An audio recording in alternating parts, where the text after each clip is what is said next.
Fired Miami cops joked about using black neighborhoods for target practice. 3 rookie police officers joked in a group chat with other cops about using predominantly black neighborhoods, including Overtown, for target practice. Carl just at MiamiHerald.com by David Smiley at MiamiHerald.com. LinkedIn, Google+, Pinterest, Reddit. Print order reprint of this story. 3 rookie Miami police officers fired 2 days before Christmas joked in a group chat with other cops about using predominantly black neighborhoods for target practice, an internal affairs investigation found this month. Anyone know of an indoor shooting range in Miami? One officer asked. Go to Model City, they have moving targets, replied another. There's a range in Overtown on 1 and 11. Moving targets and they don't charge, added a third. Officers Kevin Bernis, Miguel Valdez and Bruce Elson told an investigator that they were joking, or just commenting on what they'd seen in the city during their training and weren't trying to offend anyone. Elson himself is African American, and Valdez has a black grandfather. Still, their off-the-cuff remarks about 2 of the city's historically black communities upset colleagues and supervisors, and came as the department is under the supervision of the U.S. Department of Justice following a spate of questionable police shootings. For department leaders, the officers' remarks made them a liability both in future civil and criminal cases and in the community. Go to Model City, they have moving targets. Comments made by Officer Kevin Bernis in a June 30th WhatsApp chat. It was senseless, young and reckless.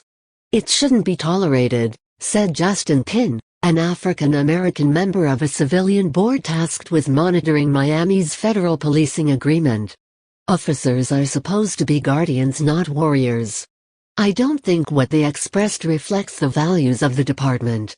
Miami's police union president, however, says the officers should have been reprimanded but not fired, since their messages were in poor taste, but weren't in any way racial.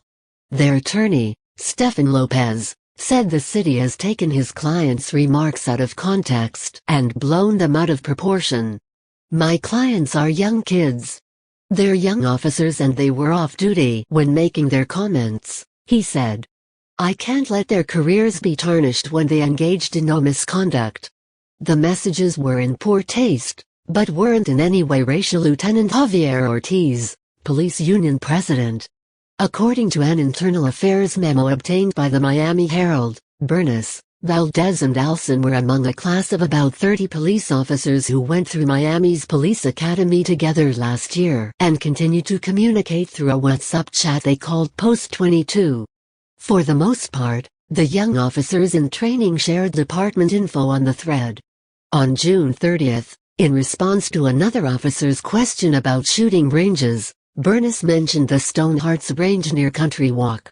Then, Bernis, known by friends as a wise guy, sarcastically suggested the officer try a Bank of America, they'll even give you some cash, and then Model City, the police district that includes Liberty City and handles the bulk of the city's shootings. 40 minutes later, Valdez added that the intersection of 1st Avenue and 11th Street in Overtown was another good location, and joked that they even run scenarios and pretend that they're shooting heroin. Elson followed, Valdez he wouldn't understand till he worked there. Unsurprisingly, some of the comments offended several officers in the chat. The next day, after speaking with Friendly Sergeant, Officer LaWanda Lawson warned the trio that even though she didn't think they were racist, their words were offensive. I can take a joke but that one was distasteful, she wrote. And even though it probably wasn't meant that way, be careful or words can come back to bite you. But the bank is okay, right? Bernis replied. Being young you do a lot of dumb things. Should IT bar them from ever becoming a police officer? They'd have a tall task to make amends in the community. Justin Pinn, member of Policing Oversight Board. Later, Sergeant Travis Lindsay scolded Bernis, had him apologize on WhatsApp and wrote a memo to a lieutenant memorializing their discussion. Nevertheless, Internal Affairs got involved. When interviewed, Bernis said he was referring to a shooting scene he'd witnessed in Liberty City a few days before where the victim was running away from the shooter. Valdez and Alson said they were referencing what they'd witnessed in Overtown. The trio was found on December 19 to have violated multiple department policies involving social media, courtesy and responsibility. All three were considered probationary officers at the time they were let go, which gave Miami's city manager the leeway to fire them without going through the procedures afforded full-time officers.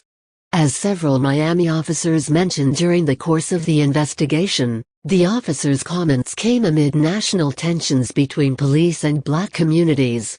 While not as stark, the text string is reminiscent of a past North Miami Beach Police Department practice in which officers used the mug shots of black men for target practice.